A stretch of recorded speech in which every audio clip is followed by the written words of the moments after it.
folk of Alexander, and some of Hercules, of Hector and Lysander, and such great names as these. But of all... Hello and welcome to this Battle Mech overview. Today we are going to be looking at another antique that is still running around and doing really good at it, actually. We are going to be talking about the 600 years old or so Thunderbolt, the 65-ton that could, and honestly one of the best machine you can buy in almost any situation. While some configuration are not that great and some configuration are, you have to love them to use them. Most of the time, the Thunderbolt shows just how great it is at being an heavily armored siege breaker or just a nice all-around heavy mech. The first things to come out of factories were assault mech. Really, the Mackie, the Banshee, and in Steiner's space, the Ymir were really the focus of many companies. But quickly enough, a lot of factories moved over and started building heavy mechs to support those assault mechs. Really, an heavy mech role is to replace your standard MBT and any support units that go with it. So it was really to replace the Marsden, the Estevez, the Merkava clones that everybody was using in the Age of War. And you had a decent amount of mechs come out, some of them decent and that we still see around, like the Archer, some of them that were good test beds, like the Battle Axe, and some of them we are lost to history until the clans did something with it, like the crossbow. You do have to realize, though, that things that were coming out before around 2500 generally suffered for being the first generation of battle mech and using the first generation of battle mech technology.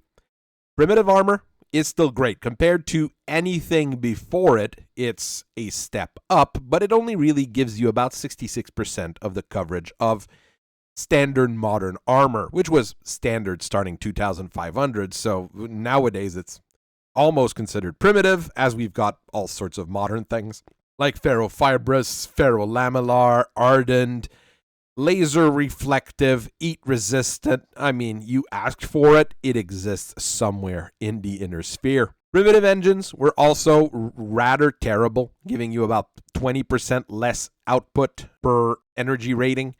So the Mackie had to use an Hermes 360 rather than the Vlar 300 it would use when it was, fully refined. Even your head and cockpit module was heavier at around 4 tons compared to 3 tons for the standard cockpit nowadays. You've got some people who still use those Blakist light cockpit, small cockpits at 2 tons. I don't think they're terrible if the pilot is good enough or if you're doing a militia mech, but they're not the standard, which is 3 tons for modern battle mechs. The Thunderbolt's history starts in 2491 as Earthworks, who was working on a variety of other weapon systems in the past, decided to throw their hats into the battle mech game with the TDR-1C. One of the nice things about it is one of the mechs that had the shortest prototype to production cycle of the era. Nowadays, sometimes you get prototype to production in like 3 months, but back in the days, producing a battle mech was a year-long process. At 65 tons, the Thunderbolt still made wave because of how good and basic it was for the time. And everyone really wanted to get into the game and start producing it, including Olivity on Sudeten, who decided to pay a license fee to actually produce the design. The 1C was slower than your modern Thunderbolt at only about 54 kilometers per hour, but it cemented the original design philosophy and weaponry. Everything on it is basically what you would expect from a modern Thunderbolt, just slower and with, more horrible armor. And now we get to our standard model, the TDR-5S Thunderbolt, which is what people still buy, basically. There's just a few of them that are modernized, and you'll see all the variants around it, but you'll see that most Thunderbolts all follow the same basic rules. Your engine's a Magna 260 or a Vlar 260. It really depends on where the T-Bolt was built there, and it'll give you a speed of about 64 kilometers per hour. You get 13 tons of standard armor, which is a lot for a 65-ton mech, and it's actually a lot for a mech in general. And the only real problem here is that you barely have enough heat sinks to keep the design hot with 15. One other thing that's fairly nice is that the RCA Instatrack Mark 10 that's in it allows you to shoot at multiple targets without any major loss in accuracy compared to most battle mechs. So it's nice if you've got some stuff at short range where you can shoot those medium lasers at, and maybe something at long range where you can shoot that LRM-15 at. The design itself is old, but it's tough, and at this point requires less maintenance than the average battle mech. Part of it might just be because we're so used to the Thunderbolt and the parts on it that we see a Thunderbolt, we see an actuator in the arm, and we're like, oh yeah, I know how to fix that. I've done it 152 times. And since it's an old design, spare parts are freely available, making your life as an engineer easy. We did say that it has lasers. It has 3 medium lasers in the torso and a large laser mounted on the arm. Got a pair of anti-infantry machine guns on the other arm with 1 ton of ammo, a 15 rack of LRM, and a 2-tube of SRM. Not a huge fan of that 2-tube of SRM. I know a lot of commanders that strip it out and just use this space to add heat sinks. Really depends on the commander and the engineers. Manufacturers for all of those parts really vary depending on where the design was built. And now we're gonna get to the meat and potatoes of the presentation because there's a lot. And by a lot, I mean a lot of variants of the Thunderbolt. Honestly, for a 600 years design, it's normal that there's going to be quite a few refits, but a lot of those are actually standard and have been in actual production rather than just refit kits or people wanting to have their own version of the Thunderbolt. Of course, the first people to really want the Thunderbolt was the SLDF and their Royal Regiments, who decided to get the 5SB. With an endo steel chassis, Artemis control on the LRM, streak on the SRM, case to protect the ammo, and an ERPPC rather than the large razor, and small pulse lasers instead of the machine guns. You do get 14 double heat sinks to keep yourself toasty. It's still going to be a rather warm machine, but it's, everything is upgraded on it, and it's a really nasty machine. Of course, you'll never see one of those outside of people doing refit kits to make their old 5S work like a 5SB. There's also a few downgrade kits that exist for the 5SB, which is a bit weird. You'll have some that take that ERPPC out and turn it into a large laser again, and the small pulse lasers getting taken out, and the Artemis. You'll have to look. If you see a Thunderbolt with a really small production serial number, it might be a 5SB that's been completely refit. After that, obviously, you've got the 5D, which came out in 2821, which is basically a Thunderbolt pretending he's a hunchback. You got an AC-20 with 2 tons of ammo in the right torso and an LRM-10 with some ammo in the other one, and you can still punch people, and that's about it. Is it a bad design? I'd still go with a hunchback over the Thunderbolt 5D, but sometimes you just do with what you have. Steiner had some fun in 2930 and built a version of the Thunderbolt where the PPC is put back on the arm to replace the large laser. The LRM-15 is replaced by a 6-tube of SRM, and you remove the SRM-2 to put some flamers in because you really like burning people alive, and 6 extra heat sinks to actually keep the design decently cool. That's not a terrible idea at that point. Eridani Light Horus, the premier mercenary regiment that they are, even add their own version that they had mass-produced with the 5SE. This one's a little bit weird, but it's one that I really like. The LRM tube is downgraded to a 10 rack. Machine guns are taken out. The SRM is taken out, but you stick some jump jets in and 2 more heat sinks in. It doesn't shoot as hard, but it's more mobile, and it does have its advantages. Really appreciate when I see one of those walk in the factory. For the reminder of this, we're probably going to go series by series rather than model per model because there's just too many of them. The 7 series includes a 3 main model with the big one being the 7M, being a redesign by Earthworks using Starlink technology. This one uses ferrofibrous armor, and with the space that it saves, puts in a case to shield the ammo. The large laser is replaced with an ER version, and the streak targeting is added back to the SRM2. And you also have double heat sinks. This is very comparable to our 5SB version with a few different modifications. I'm a big fan of it. It's fairly common, and you'll likely see a lot in refit bays. The 7SC is a little bit weird and came out in 3067. It has an endosteel chassis, jump jets, a Guardian ECM to protect against all sorts of fancy electronics and break up those C3 networks. And for weapons, it has very simple equipment, a Gauss rifle, and 4 medium pulse lasers. The 7S came out in 3091, and it has an heavy-duty gyro, which is fun because it makes it a little bit more reliable. ER version of all lasers, so 3 ER medium and 1 ER large, and the machine guns are replaced with small X-pulse lasers, which are not super efficient, but I understand why people use them. The ammo for the other weapons are protected by Case 2, meaning that it's extensively durable.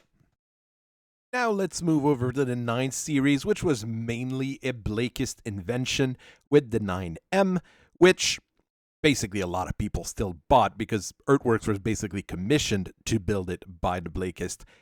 Still, it has an endosteel chassis, it has a light Gauss rifle, it's LRM-15 and 3 ER medium laser, which makes it a decent long to medium range brawler, but not as good in close combat. Not my favorite design, basically.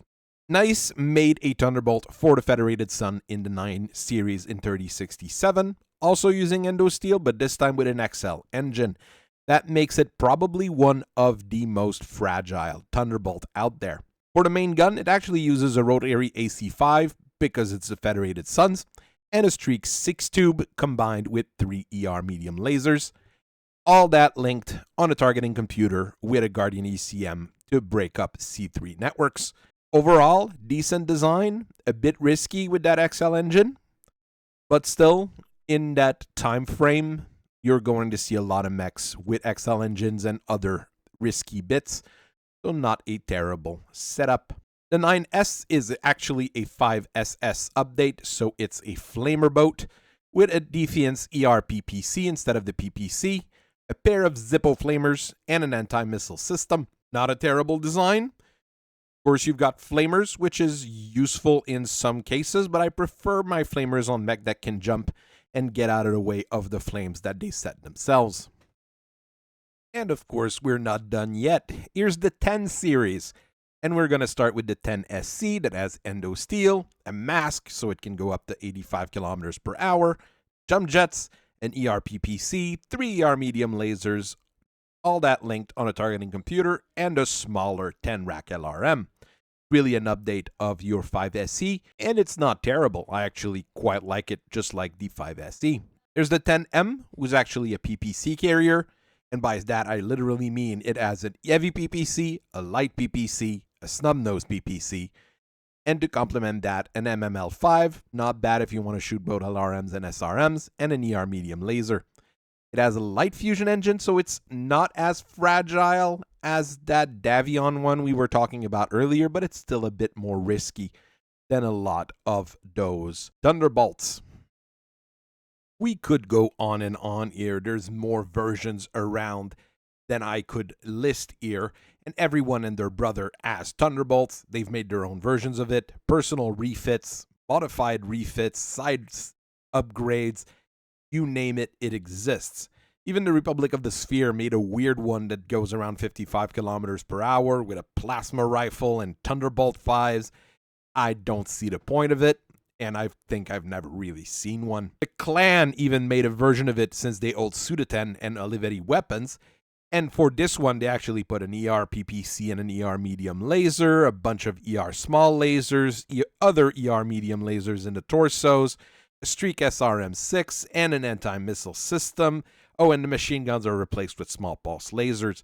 It's a little bit all over the place, but just from the look of it and the list of equipment, you know it's a Thunderbolt. It has 17 double heat sinks. It's the good one, the Clan ones. So it keeps it, well, I was going to say cool, fairly warm as well. Speaking of this, well, Clan Jade Falcon wanted to test a whole bunch of new technologies around the mid-3080s, and they decided to use the Thunderbolt as their actual test bed, leading to the actual Thunderbolt 2C. It uses a larger engine, the Redline 350. It gets a speed of about 85 kilometers per hour. You get 13.5 tons of armor with case 2 to protect the ammo, so you're fairly safe, even though the engine does take up a little bit of room in those side torsos. For test equipment, what they actually tried was a pair of improved heavy large lasers, which are experimental, I would say, even now. Really good punch, but if they're damaged, they have a tendency to blow up pretty much like a Gauss rifle. A bit risky, as well as a Streak LRM-15. The Streak LRM technology was in its infancy at the time.